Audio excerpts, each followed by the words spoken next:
Okay. All right. So we are going to continue discussing Parsha Naso. Normally we'd be doing the Torah portion, but since there's so much inside of Naso that we really need to get a hold of. It's that weird story about... Oh, I haven't got it up there. Now is it working? There we go. I got green now. It's that weird story about getting the glass of water and mixing the dust from the tabernacle floor into it and dipping the ink from the vows, and the woman that's caught in adultery drinks it and she's okay. Well, nothing will happen, and if she's caught in adultery, then her thigh will shrivel and her belly will swell up, and yeah, it's like, what does that mean? It makes us look at the Torah and say, man, yeah, this is like a fairy tale. So, but we're going to discuss this part 2 of Parsha Naso, and we're going to take a look at this week's Torah portion as well. In the midst of it, it's Becha Alotcha, which deals with trumpets and Levites and all that other good stuff. So let's talk to our Elohim, and then we'll take a look at this part 2. Master Yahuwah, we thank you for this time together. We ask that you'll open our ears tonight, open our hearts, open our eyes, so we can see, understand, hear what your word has to tell us. And we thank you for it all in the name of Yeshua. Amen. Okay, so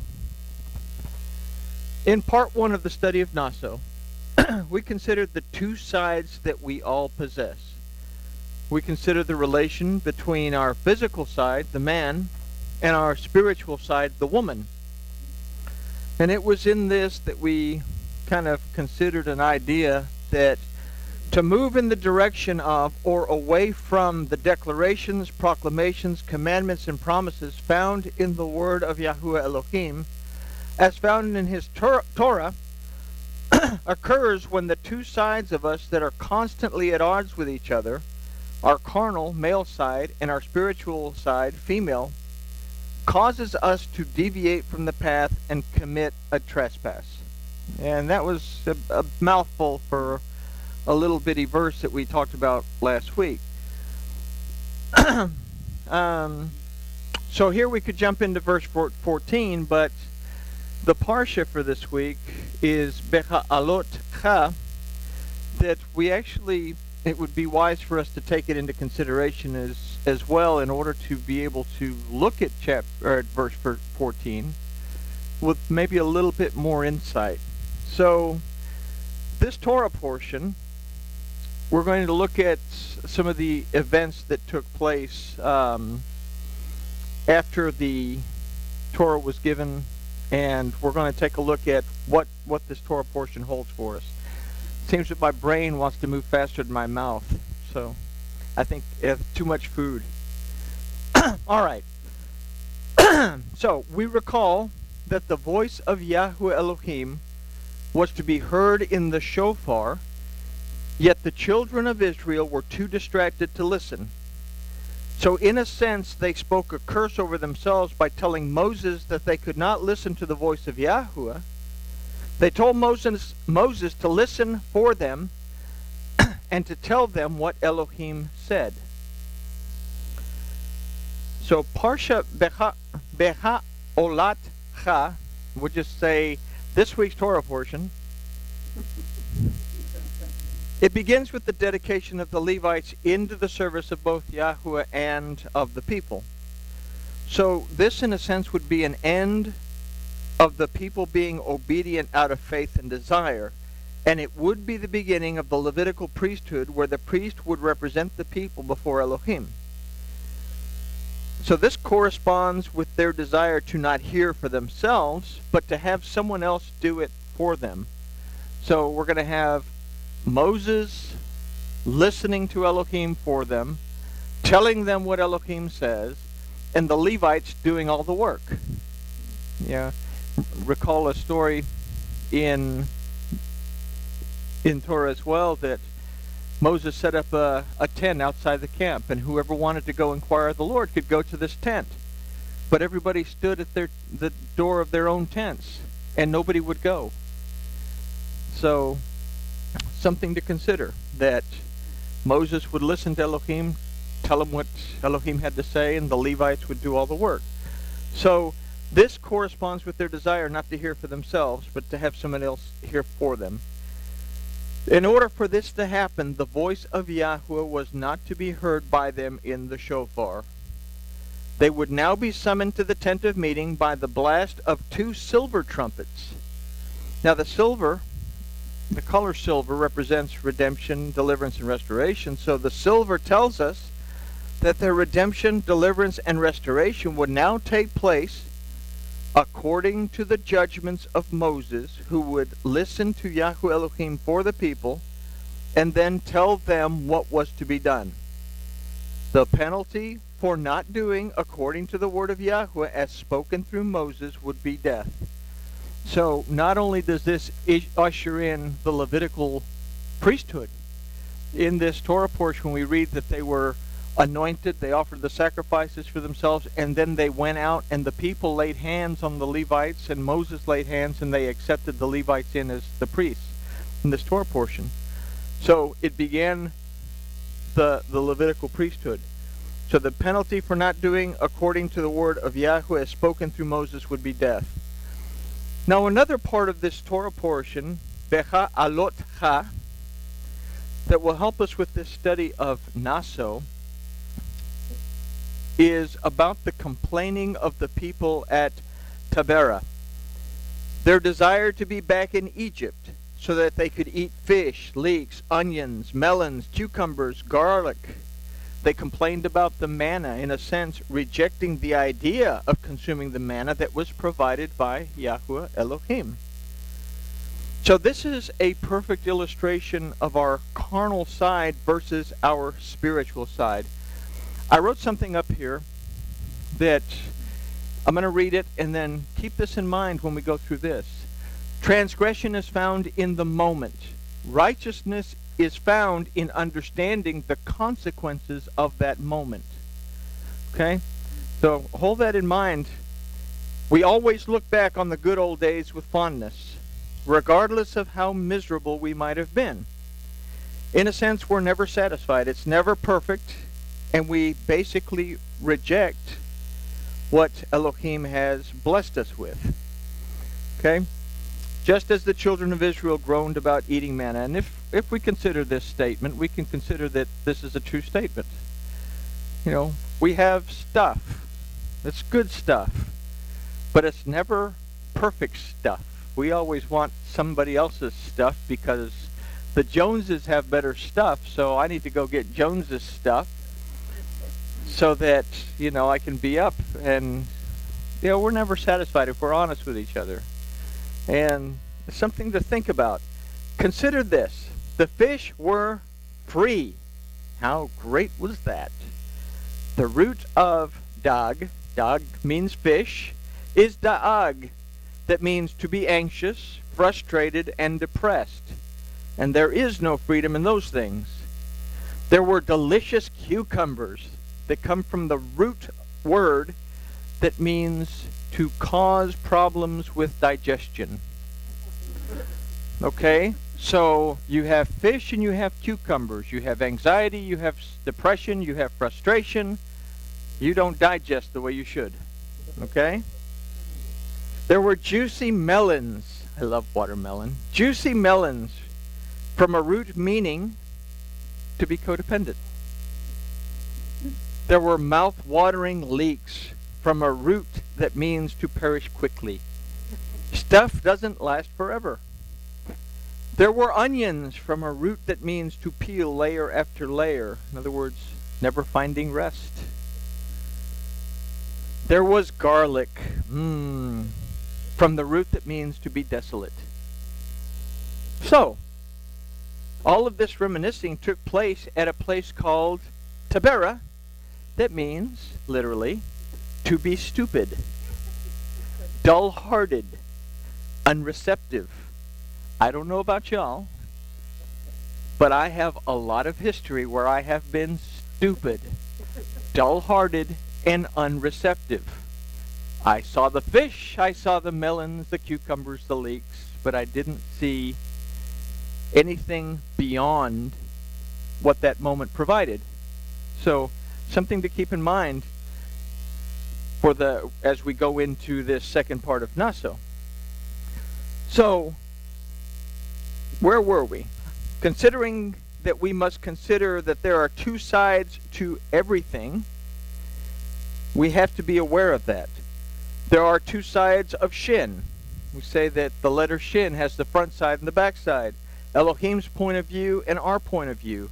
It's the one where Yahshua is telling Kepha, or Peter, he's saying, we're going to go to Jerusalem, they're going to arrest me, they're going to beat me up, they're going to put me to death.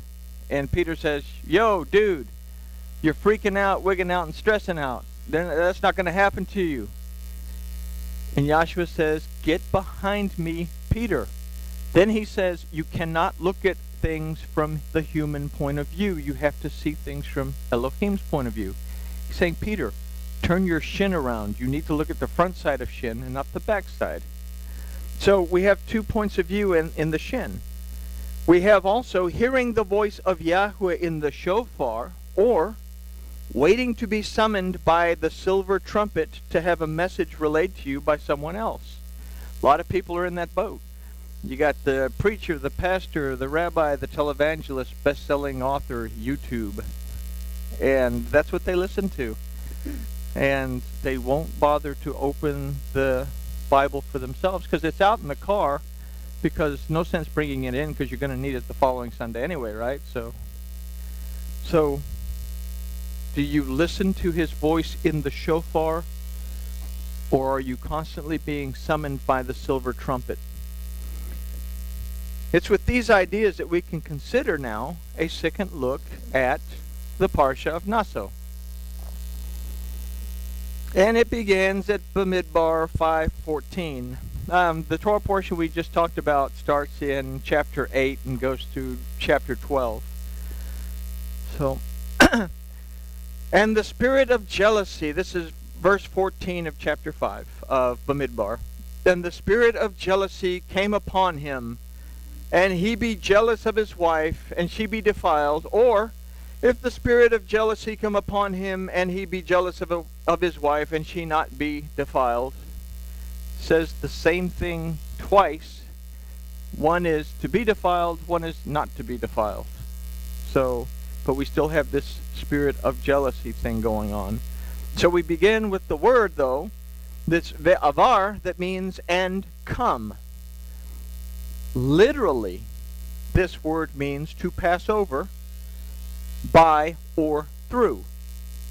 It also means to cause to cross over. And this word also means to cease to exist.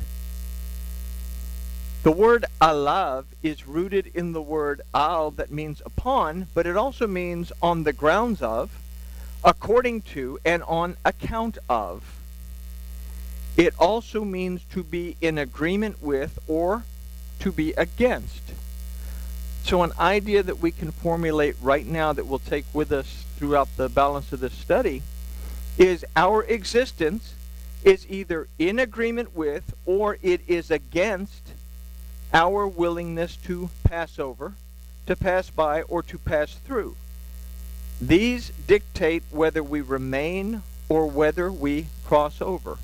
So for now it sounds like a bunch of gibberish, but consider that because the children of Israel did not want to hear for themselves, they remained in the desert for 40 years, being summoned by silver trumpets made by their own hand, as opposed to listening to the voice of Yahweh Elohim in the shofar.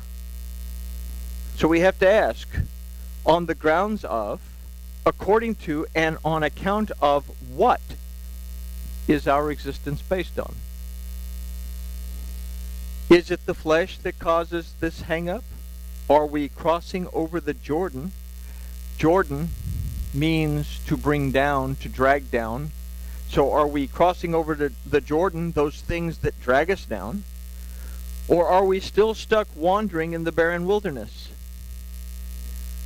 The next word is ruach, that in the verse is used to say spirit, this word also means mind. People freak out when I say the word ruach means mind. They go, oh, ooh, New Age and all that. But we're going to find out that there's a lot to be said about the mind in the scriptures we're going to look at. So consider from this that the mind is what causes a stagnation. And this is what Jacob had to say. Most of our King Jimmy's and English-based books, Jacob is the book of James. One of the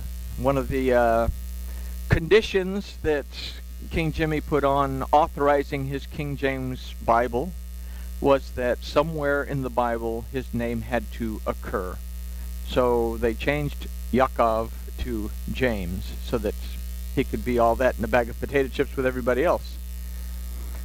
But Jacob says at 1:8, a double-minded man is unstable in all his ways. And Jacob has a lot to say about the mind and not having your head on right. What causes this weakness? The next word is kina, that means jealousy.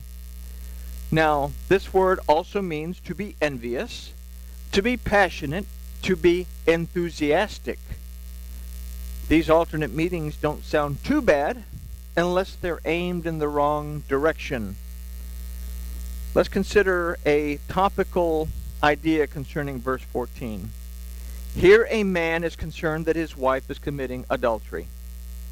So let's refine this concept to mean that our physical side, the man, that's involved with supporting our relationship with Elohim, suspects that our spiritual side is straying off course. Both concepts are concerned about the wife, the spiritual side being defiled. Now the word for defiled in this verse is nitma'ah, from the root tameh, that means to be or to become unclean or impure. In the verse, topically, it refers to sexually. But this word also refers to ethically and morally, as well as religiously and ceremonially. Considering all of this, we can consider that the man is not simply envious or jealous, but that he is passionately concerned about his wife. This would give us an alternate concept of our spiritual side actually being passionately concerned about our spiritual side. So is it the first or is it the second of these ideas? Well, there are ministers that use this story to talk about adultery and how we should, stay together, and it's all good stuff. But the Torah is instruction to help us to grow personally in a relationship with Elohim as well. So we have to consider that this is dealing with our physical ability to worship, our study, our prayer that supports the Spirit. But let's consider this as well. The word religion simply means a system of belief. Everyone has religion, even the atheist. Their choice not to believe in anything is still a system of belief and is therefore a religion. Our system of belief is off when our ceremony, our method of applying our system of belief, is also going to be off. So if our religion is off, then our ability to execute that religion is also going to be wrong or off, whatever you want to put it. So consider the words for jealous. We have kina and vekina, and if you look up here in this verse, you'll find that there are one right after the other. It says kina vekina et ishaot. So literally the verse says, and the spirit of jealousy be jealous. Okay, so the spirit of jealousy be jealous. Jealousy, envy, passion, and enthusiasm are emotional states of mind. When these are used in a positive way, they yield positive results. Even jealousy and envy. Say, well, how can jealousy and envy be a positive thing? Well, you've just come on to the job, and Joe Blow is the project manager, and he has worked himself up from his bootstraps, and you look at him and you kind of get that little tingling of jealousy and envy. I want to be like this guy. I'm going to work harder so I can climb up the ladder. We have to have that. We have to have anger. We have to have aggression. Without them, we cannot exist in this world, so to speak. So we have to have a little bit. When used in a negative way, they cause problems. Even enthusiasm and passion. So how can enthusiasm and passion get in the way? Well, I'm looking at Joe Blow, the project manager. I'm a little bit envious, and I want to really, do good. So I get enthusiastic about my job. I get passionate about my job, and I go overboard on everything, and I lose myself in my job. My family doesn't matter anymore. My friends don't matter anymore. Nothing matters to me anymore other than being able to be like Joe Blow. So balance is what we have to have. So how can we conclude that Ish is passionately concerned for the well-being of Isha? Between the word vekina, meaning angelus, and the word nitma'a, meaning defiled, is the phrase et ishto vehiv, that literally says, through the et, his wife, she. One thing I didn't do is I have up here the word kina, which means jealous, and vekina, which means and jealous, or and jealousy and jealousy. We have a positive and we have a negative state here. We have one that involves the vav, that we can be in a fleshly state of mind, a carnal state of mind when we are here. And we'll notice that the kaf means to be dedicated to, or it means to be separated from. So in this case, we're separated from Yahuwah. But in this one, it has the hey, which is missing down here, that if our spirit is on the right path, then being dedicated, we are in the presence of the Spirit, and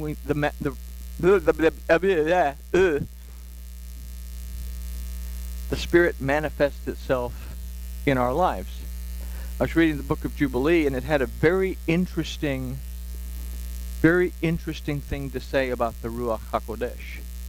It didn't say the Ruach HaKodesh. It said your Ruach HaKodesh.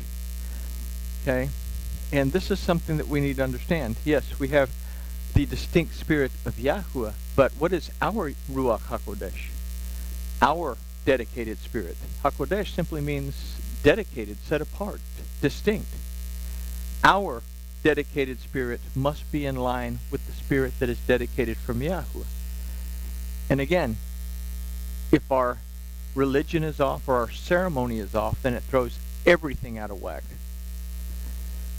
So, going back to the phrase, et ishto be'iv, through the et, his wife, she.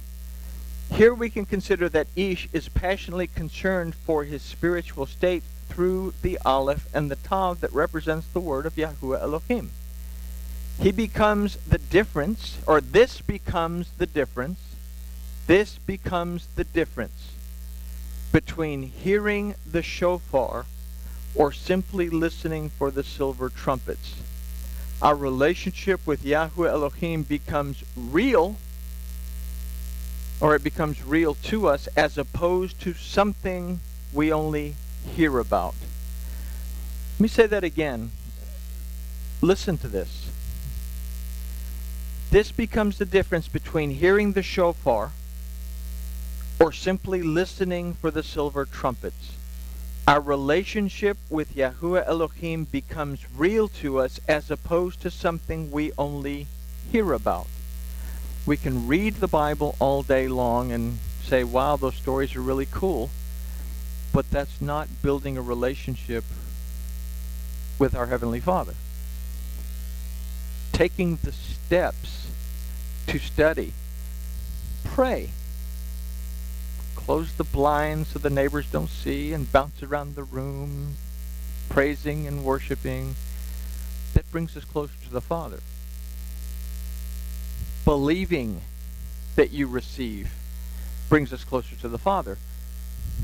A lot of times we pray and we simply say, you should have turned your phone off earlier. No, we don't really say that, but a lot of times we pray when you have a need. Do you ever, while you're in the midst of praying for that need, do you ever doubt that that need is going to be met? No, let's be honest with each other. You're praying. Oh please, I need. Instead of saying, thank you that the need is met.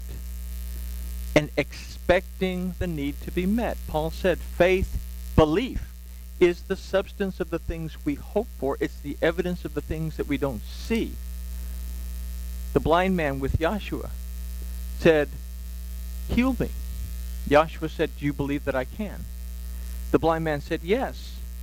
He said, well, let it be done according to your belief. And immediately his blindness was gone. Then he said, don't go out and tell anybody. Why did he say don't go out and tell anybody? Oh, I don't want you to go tell everybody about me because it'll make me famous. I'm so humble. He says, no. Don't go out and tell anybody because other people's opinions, your own opinions, are going to draw you away from the sight that you've just received. So, what is a relationship with Elohim? What is a real relationship with Elohim? Believing that Yahuwah Elohim exists and not doubting. And that's easier said than done because we still have this thing to deal with. So, it's something that we can work on. It's something that we can develop. And it takes some time. But it becomes the difference between hearing the shofar or simply listening for the silver trumpets. Our relationship with Yahuwah Elohim becomes real to us as opposed to something we only hear about. It is at this point that we begin to seriously consider whether our spiritual state is defiled or not.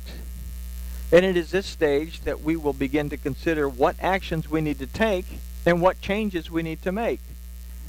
We leave behind the double-mindedness that Jacob talked about, and we consider the words of Paul, and this is at Romans 12, 1 through 3, where he says, I beseech you therefore, brethren, by the mercies of Yahuwah, that you present your bodies a living sacrifice, set apart, dedicated, acceptable unto Yahuwah, which is your reasonable service. I'm not asking you to do anything outrageous. This is your reasonable service. And be not conformed to this world, but be you transformed by the renewing of your mind, that you may prove what is that good and acceptable and perfect will of Yahuwah. For I say, through the favor given to me, to every man that is among you, not to think of himself more highly than he ought to think, but to think soberly, according as Yahuwah has dealt to every man a measure of faith. So, we recognize, or when we recognize that our spiritual direction has not been where it's supposed to be, we make teshuvah, we turn around. We have to understand that our relationship with Elohim is as much physical as it is spiritual. It requires the physical being to open the Bible to the Torah portion, requires the physical being to find out what the Torah portion is. You have to look at it, open it, take the time to sit down, take the time to read it, take the time to digest it. Takes time, or this physical being, to actually blurt out the words in prayer or conversation with Elohim. Takes the physical being to close the blinds so that Mrs. Kravitz doesn't look in and bounce around the room in order to bring out the spirit. So that that spirit that comes out, she shall be called Isha because she was taken out of Ish, can link with Yahuwah Elohim, and we actually are able to become one. Yahuwah said, let the mind, or it was Paul that said about Yahshua, let the mind that was in Mashiach Yeshua also be in you. And we can't do that if we don't take the time to physically put forth the effort to do it. So, but we are physical and we are spiritual. Consider Bereshit.